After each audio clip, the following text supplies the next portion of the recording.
आज से जिस टॉपिक पर हम सब डिस्कस करेंगे वो है योग। पर जब हम योग बोलते हैं तो आपको समाज में, सोसाइटी में बहुत सारे तरह के योग के नाम सुनने को मिलता है।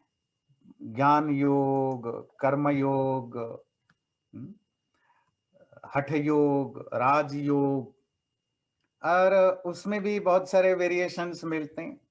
अब तो सैकड़ों नाम हो गए हैं। तो वो योग एक्चुअली क्या है? क्या ये जो कर्म योग, ज्ञान योग, राजयोग और भी जो वेस्टर्न वर्ल्ड में जब योग बहुत पॉपुलर हुआ तो उनके भी बहुत सारे और अलग-अलग नाम आए। क्या ये सब अलग-अलग हैं या एक ही हैं या अलग-अलग ब्रांचेस हैं? तो इनको समझने की भी कोशिश करेंगे। पहली चीज़ है कि हर व्यक्ति दुखी है। मतलब दुखी इन द सेंस हर एक के लाइफ में कुछ ना कुछ प्रॉब्लम है ना? छोटा है, बड़ा है, हम धनी हैं, गरीब हैं, वो एक अलग चीज़ है। पर हम सब कहीं न कहीं दुखी और परेशान हैं। और मनुष्य जब से क्रिएशन बना, सृष्टि हुई, तब से इन दुखों को, मिज़रीज़ को, जो शोक है, इनको अवॉइड करने की कोशिश करता रहता है और सुख और एन्जॉयमेंट को पाने की कोशिश करता रहता है। पर सृष्टि के आरंभ से अभी तक हमेशा से मनुष्य इस मामले में फेल हुआ है। क्यों? क्योंकि जिस दुख को, परेशानियों को वो एब्सोल्युटली हटाने की कोशिश करता है, उसके लिए जहां वो सुख ढूंढता है या दुखों को दूर करने के लिए जो उसका आउटलुक है, जहां वो ढूंढता है वो एक रॉन्ग डायरेक्शन है, एक गलत दिशा में ढूंढता है। वो ढूंढता है एक्सटर्नल वर्ल्ड में, आउटर वर्ल्ड में, बाहरी दुनिया में। वो ढूंढता है भोगने वाले चीजों के ऑब्जेक्ट में। वो ढूंढता है इंद्रियों के द्वारा इंद्रियों को तृप्त करने वाले चीजों में। वो ढूंढता है मन को खुश करने वाले चीजों में। और वो फेल होता रहता है। क्यों? इसीलिए फेल नहीं होता है कि सुख, वो एब्सोल्यूट सुख या एब्सोल्यूट आनंद नहीं मिलता। इसीलिए कि जो हम रॉन्ग डायरेक्शन में ढूंढते हैं और उन चीजों में ढूंढते हैं जो अपने आप में बहुत फ्राजाइल है, बहुत फाइनाइट, जिस जो खुद नष्ट हो जाते हैं, जो खुद बदलते रहते हैं, जो पेरिशेबल है, जो खुद नष्ट नाश विनाशशील है, और जो इनपरफेक्ट है, उनके नेचर से भी जो इनपरफेक्ट है, ऐसे चीजों में हम सुख पाने की या दुख को हटाने की कोशिश करते हैं। और इसीलिए हम जिंदगी भर हम कोशिश करते रहते हैं और करोड़ों सालों से मनुष्य कोशिश करता है और हमेशा फेल होता है। और एक इसकी जो जो एस्पेक्ट है वो जानने की जरूरत है। जो मनुष्य है या प्राणी है उसके दो एस्पेक्ट हैं, उसके एग्जिस्टेंस के दो हिस्सा है, एक मैटेरियल और एक नॉन मैटेरियल, एक जड़ और एक अजड़ चेतन। जो मैटेरियल जड़ है वो उसका शरीर है, मन है, बुद्धि है। और जो नॉन मैटेरियल है, चेतन है, कॉन्सियस है, वो आत्मा है। तो आत्मा अपना जो सबसे प्राइमरी इंस्ट्रूमेंट है, शरीर, बॉडी, जिसके अंदर वो रहता है, वो उसी के द्वारा संसार में सुख ढूंढता है। दुख ना हो, परेशानियां ना हो, उसका रास्ता भी उस शरीर और मन के द्वारा ढूंढता है, संसार में ढूंढता है। पर प्रॉब्लम है कि शरीर अपने आप में ही सफर करता है। उसकी नेचुरल कैरेक्टरिस्टिक्स है, उसके कुछ स्वाभाविक लक्षण है। क्या? वो पैदा होता है, वो ग्रो करता है, वो बदलता है, उसमें बीमारियां आती हैं, उसमें ओल्ड एज आता है, उसमें क्षय होता है और नष्ट भी होता है, मर भी जाता है। तो शरीर अपने आप में इतनी सारे परेशानियों से उसको जूझना पड़ता है। और दूसरी चीज हमारी, हमारे अंदर की भी और सारी समस्याएं हैं। हमारा जो अपना नेचर है, जो स्वभाव है, वो भी हमें बहुत दुखी बनाता है, हमारे सुखों को नष्ट करता है, शांति को बर्बाद करता है। वो कौन सा हमारा इंटरनल नेचर है जो हम हमारे सुख शांति को छीनता है?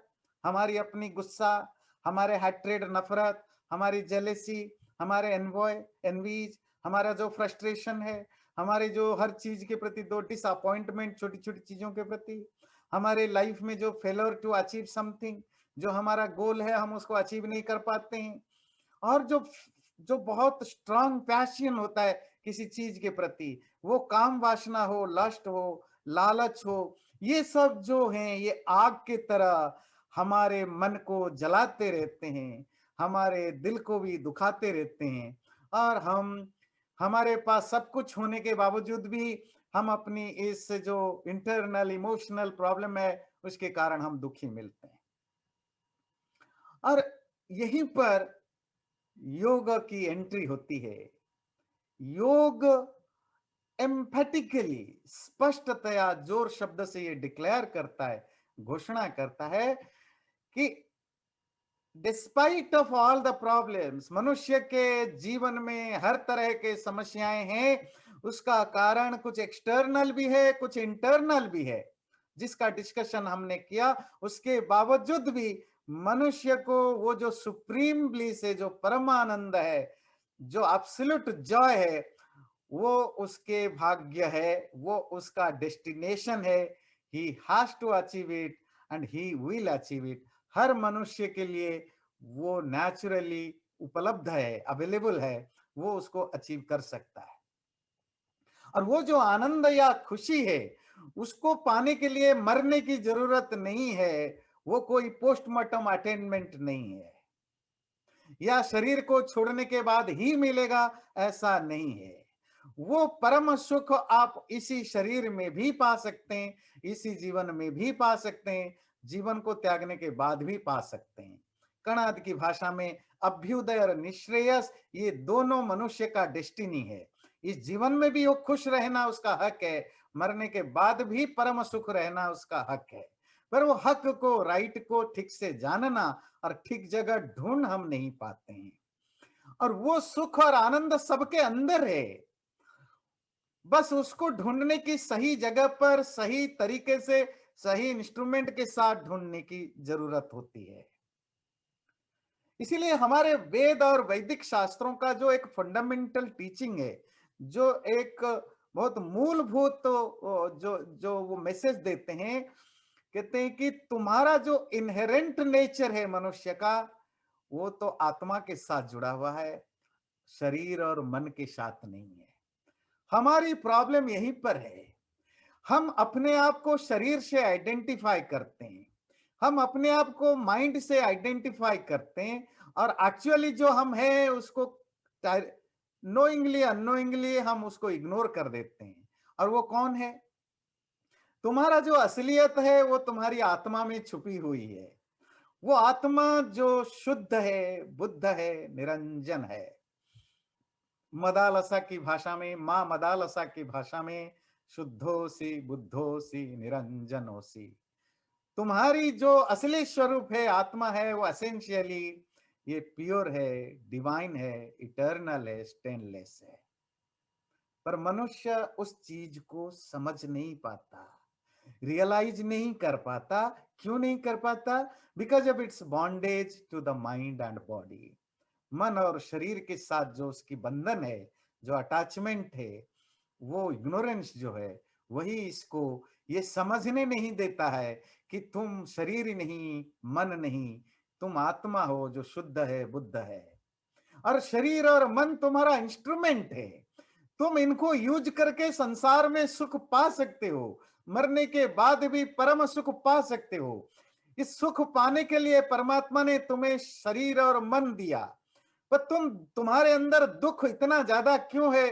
क्योंकि तुम शरीर और मन के साथ खुद को आइडेंटिफाई करते हो। Instead of using them as your instrument, you are feeling that you are that. तुम्हें लगता है कि तुम शरीर और मन हो। योग क्या है? योग एक वैदिक शिक्षा है, एक वैदिक डिसिप्लिन है, जो हमें ट्रेन करता है मन को कैसे शांत रखना है, कैसे हम अपने जीवन में वो ट्रैंक्विलिटी को, शांति को पा सकें, हेल्थ को, फिजिकल हेल्थ को भी पा सकें, और वो जो स्पिरिचुअल इंसाइट है, वो जो आध्यात्मिक अंतर्दृष्टि है, वो उसको पा सकें। योग वो ट्रेनिंग है, योग वो नेसेसरी प्रशिक्षण है, जो तुम्हारे मन को और इंद्रियों को प्यूरिफाई कैसे किया जाए, रिफाइन कैसे किया जा सके, जिससे कि तुम अपना जो इनहेरेंट नेचर है, जो तुम्हारा स्वाभाविक प्रवृत्ति है, उसको जान सको और एंजॉय कर सको, जिससे कि तुम शरीर के साथ इस जीवन में भी खुश रह सको, मरने के बाद भी खुश हो सको। तो योग एक ट्रेनिंग है, योग एक प्रोसेस है, एक एफर्ट्स है। किस चीज के लिए? कि शरीर, मन और आत्मा, ये जो हमारा बेसिकली फंडामेंटली तीन अलग अलग कंपोनेंट है, उस मन में आपकी बुद्धि वगैरह भी आ जाती हैं। तो बेसिक कंपोनेंट क्या है? शरीर है, मन है और आत्मा है। इन तीनों को ठीक ठीक समझना, इनकी हमारे एग्जिस्टेंस में रोल को समझना और इनको स्वस्थ रखना, हेल्दी रखना, और जब हम तीनों को हेल्दी रखते हैं तब हम सुख पाने की अधिकारी बनते हैं। तो कोई भी व्यक्ति जब ये नेसेसरी ट्रेनिंग लेता है और ट्रेनिंग लेने के बाद उसको प्रैक्टिस करता है अपने मन और शरीर को रिफाइन करने के लिए, प्यूरिफाई करने के लिए, शुद्ध करने के लिए, तो वो फिर अपने आप को एंजॉय कर सकता है। तो इसी का नाम योग है, इसी ट्रेनिंग का नाम योग है।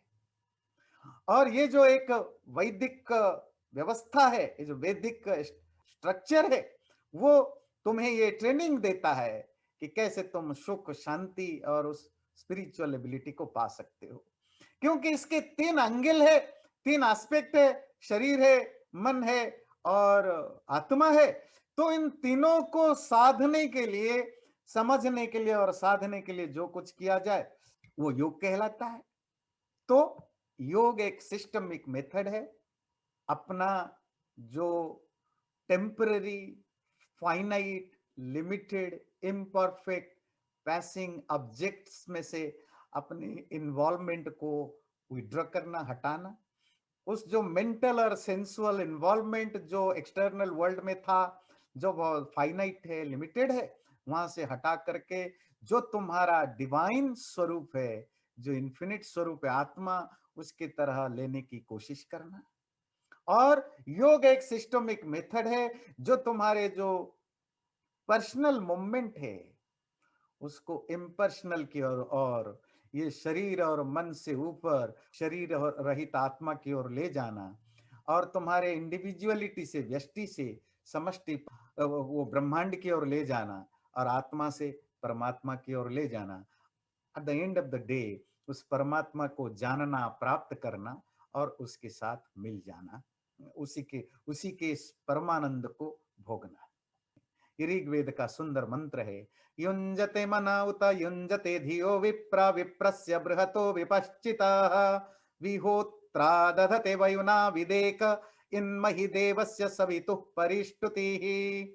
जिस व्यक्ति को परमानंद की प्राप्ति की इच्छा हो, वो अपने मन को और अपनी बुद्धि को उस बृहतः विपश्चित, वो विपश्चितः, वो जो परम आत्मा है, जो सुप्रीम स्मॉल है, जो सुप्रीम ज्ञानी है, उसमें लगाने की कोशिश करे, और जिससे कि मन उसका शांत होगा, ब्लिसफुल हो, और वो धीरे धीरे आनंद स्वरूप, आनंदमय, ब्लिसफुल होगा, आनंद को भोगने वाला होगा। और at the end of the day जब उस इंसाइट को, आध्यात्मिक अंतर्दृष्टि को पा ले, तो एनलाइटनमेंट को पा सकता है।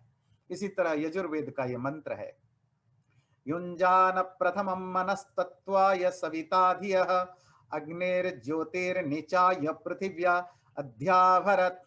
वो जो योगी साधक, वो मेडिटेशन के द्वारा जो सच्चाई को जानना चाहता है, परम सत्य को, सुप्रीम ट्रूथ को, जो कि तुम्हारे अंदर छुपा हुआ है, तुम्हारे आत्मा के रूप में और परमात्मा के रूप में, जो सब कण कण में छुपा हुआ है, उस रियलिटी को जानने की जिसके अंदर तड़प है, उस तड़पते हुए योगी व्यक्ति साधना के द्वारा अपने मन को उस परम तत्व में लगा करके जानने की कोशिश करता है, और यही योगी का लक्षण है। योग परमानंद को पाने का इंस्ट्रूमेंट है, उस सुप्रीम ब्लिस को पाने का इंस्ट्रूमेंट है। और जो सुप्रीम ब्लिस सिर्फ मरने के बाद ही मिलेगा नहीं, इसी जीवन में शरीर के साथ भी मिल सकता है, इस जीवन में भी मिल सकता है, मरने के बाद भी मिल सकता है। इसको पाने की जो तरीका है उसी को योग कहते हैं। और क्योंकि हमारे एग्जिस्टेंस में तीन सबसे बड़े कंपोनेंट है, शरीर, मन और आत्मा, तो इन तीनों को ठीक ठीक समझना, इन तीनों को ठीक ठीक यूज करने से वो परमात्मा की प्राप्ति होती है। यहां से शुरू होता है थोड़ी योग की जो डाइवर्सन है, जो डिफरेंट टाइप्स ऑफ योग हैं। हर मनुष्य का टेम्परामेंट अलग है, उसका नेचर भी अलग होता है, उसकी जो एक पर्टिकुलर इंक्लिनेशन है वो भी अलग अलग है। उसके अलावा हर व्यक्ति के अंदर तीन तरह की जो चीजें हैं, जो तीन चीजों से वो काम लेता है। माइंड, जो कि विल है, इच्छा है, जिसके कारण आप काम करते हैं, एक्शन। दूसरा है इंटेलेक्ट, बुद्धि, जो रैशनैलिटी से, लॉजिक से जुड़ा हुआ है। तीसरा है इमोशंस, जो लव और हेट्रेड से, प्यार और नफरत से जुड़ा हुआ है। इन तीनों से मनुष्य एक्सटर्नली इंटरनली बहुत ज्यादा जुड़ा हुआ है। तो उसके सारे टेम्परामेंट, उसकी जो नेचर है, इंक्लाइनेशन है, इन तीनों के बेसिस पर होता है। माइंड रिप्रेजेंट करता है एक्शन, कर्म, इंटेलेक्ट बुद्धि, ज्ञान, इमोशंस और लव जो है प्रेम, है ना। तो ये तीनों हमारे बेसिक चीजें हैं मनुष्य का, जिनके द्वारा वो बाहरी दुनिया के साथ जो कनेक्ट करता है या इंटरनली भी कनेक्ट करता है, वो तीनों के द्वारा ही कनेक्ट करने की कोशिश करता है। और ये तीनों हर व्यक्ति के अलग अलग लेवल के होते हैं। हर एक का इमोशन अलग है, हर एक का इंटेलेक्ट लेवल अलग है, हर एक का जो विल पावर है, जो मेंटल पावर है वो अलग अलग है, जो डिसीजन मेकिंग पावर है वो अलग अलग है। और इसी के कारण से मनुष्य में जो ईश्वर पाने की साधनाओं में कुछ बेसिक फर्क दिखता है, मतलब योग में कुछ बेसिक फर्क दिखता है। कुछ लोग बहुत इमोशनल होते हैं, वो ज्यादा ही इमोशनल होते हैं। उनकी जो लॉजिकल एबिलिटी है, लॉजिकल थिंकिंग की एबिलिटी, वो कम होता है। किसी में रैशनैलिटी ज्यादा है, वो लॉजिकली ज्यादा सोचता है, उसके अंदर इमोशन कम है। कोई बहुत ज्यादा एक्टिव लाइफ जीता है, रजोगुणी है, उसको बहुत ज्यादा काम करने में एंजॉय करता है, उसको सोचने समझने में बहुत ज्यादा इंटरेस्टेड नहीं है, उसकी इमोशन भी नॉर्मल लेवल के है। तो हर व्यक्ति का अलग अलग टाइप के एटीट्यूड और टेम्परामेंट होता है, उसके बेसिस पर उसके एफर्ट्स में वो फर्क दिखता है। और यहीं से शुरू होता है ज्ञान योग, कर्म योग और भक्ति योग के कंसेप्ट, यहीं से शुरू होते हैं। जो लोग थोड़ा सा फिलोसॉफिकली बेंट नेचर के हैं, वो बुद्धि से चीजों को समझने की, इंटेलेक्ट से, नॉलेज से, अंडरस्टैंडिंग से चीजों को जानने की, समझने की कोशिश करना ज्यादा एफर्ट डालते हैं।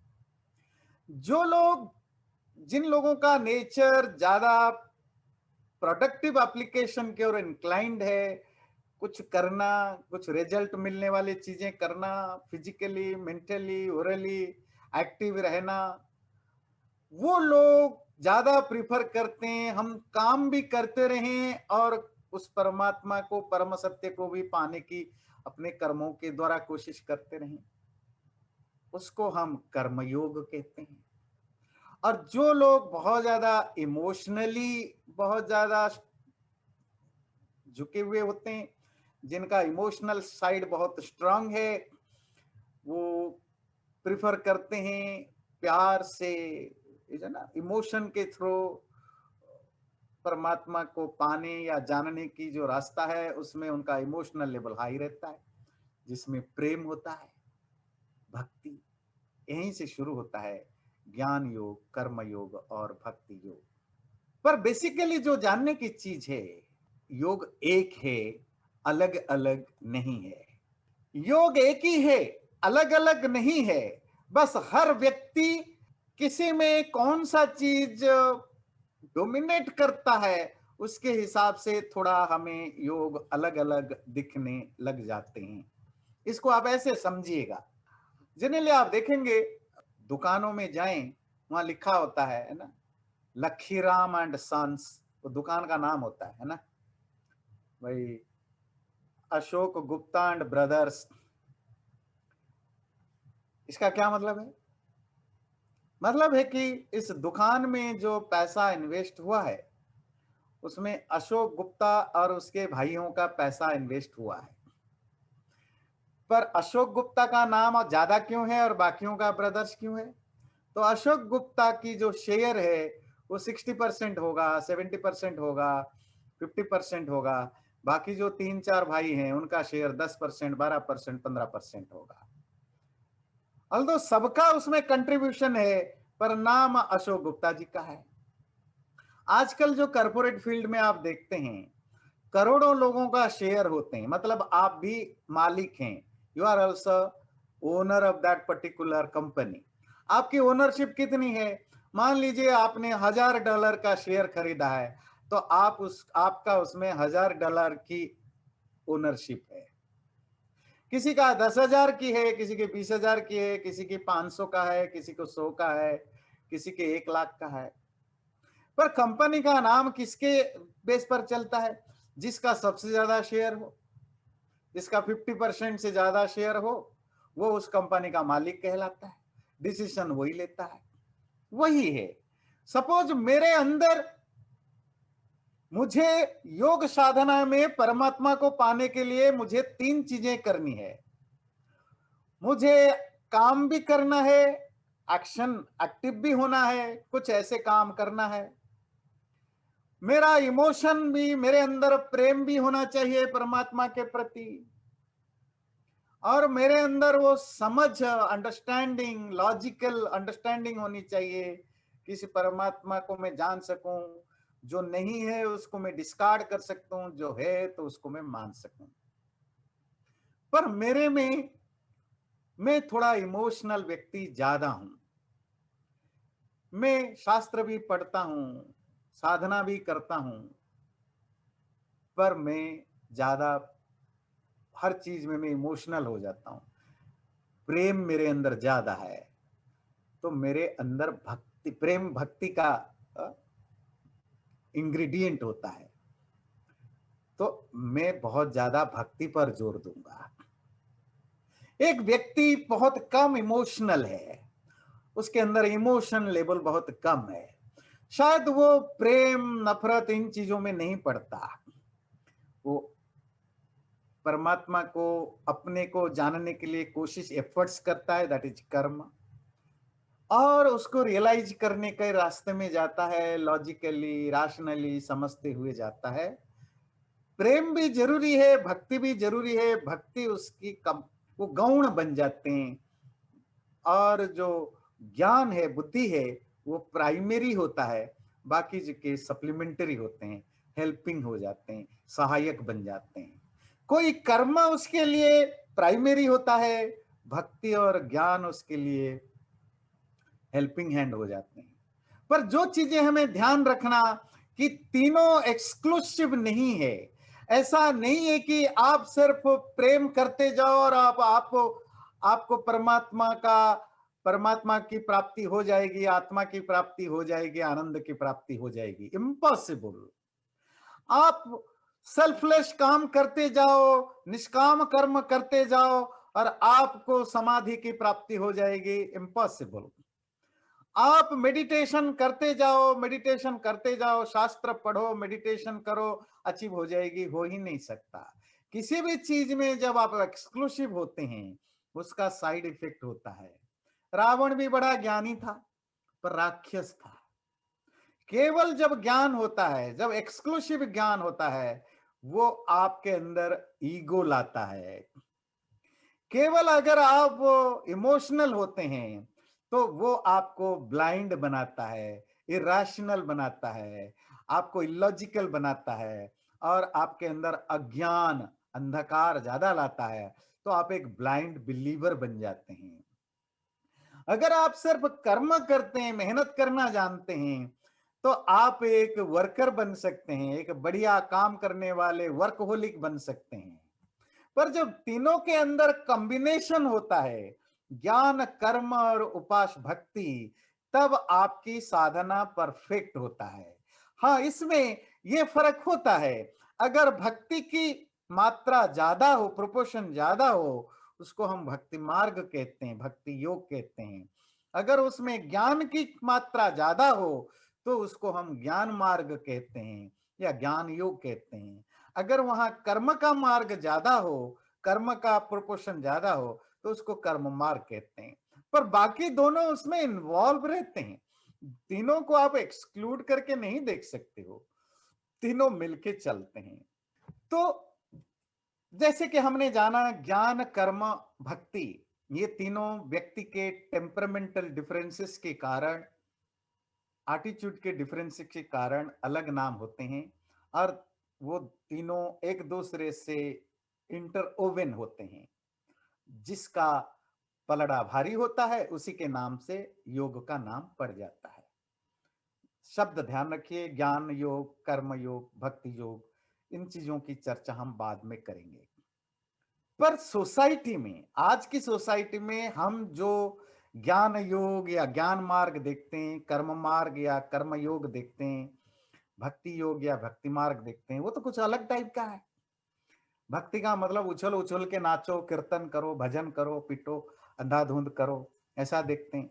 कर्म मार्ग ये जो सोशल सर्विस कहते हैं हम तो कर्म मार्गी हैं, है ना। ज्ञान मार्गी जो 24 घंटे मेडिटेशन में बैठ जाते हैं, कहते हैं, या बुक्स पढ़ते हैं, कहते हैं हम तो ज्ञान मार्गी हैं।